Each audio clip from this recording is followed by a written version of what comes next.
Despite all its efforts, Mitsubishi is best known for just two vehicles, the Shogun and the various flavours of Lancer performance saloons. This, though, is the car that Mitsubishi hopes will change all that, the third-generation Outlander, launched in the UK in early 2013. The previous model was a competent yet largely overlooked mid-sized SUV. We really liked it, but the fact that it was also available as the Peugeot 4007 and Citroën C-Crosser diluted sales.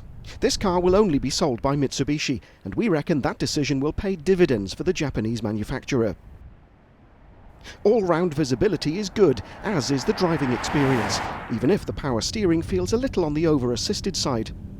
The suspension has clearly been designed with comfort in mind, and so the car does tend to lean a little in bends, but that doesn't mean it's not up to the job.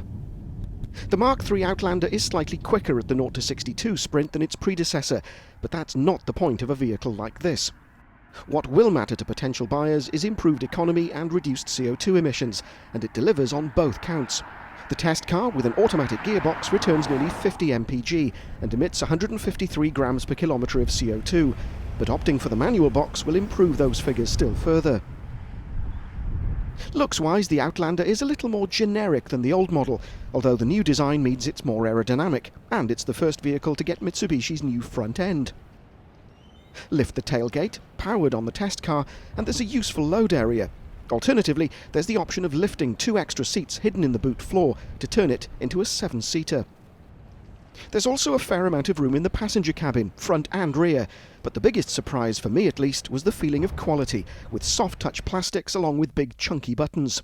The instruments are large and clear, while the dash is dominated by a big touchscreen LCD. Just behind the gear shift is the button that controls the four-wheel drive system, while another button puts the car into an eco mode.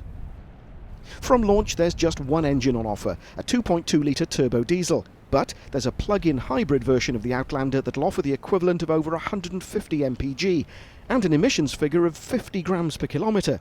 Mitsubishi described that as a game-changer. 5 trim levels are offered, although the base level, GX1, is the commercial variant for the likes of electricity boards. Mitsubishi predicts the biggest seller will be the GX4, not quite the top of the range, but still boasting leather seats, rear parking sensors and a sat-nav system. The GX5 model we sampled included a DAB radio, a collision mitigation radar system and adaptive cruise control.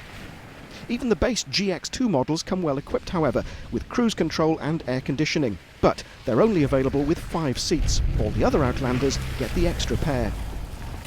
An all-too-brief foray along some muddy tracks was the only real opportunity to try the Outlander off-road, but a sneaky excursion onto some wet grass confirmed that the car should cope with the kind of terrain that regularly confronts caravanners, horsey types and speedboat owners. The Outlander, finally, is among the best in its class for safety, load space, economy and emissions. What's more, it might just be the game-changer that Mitsubishi needs.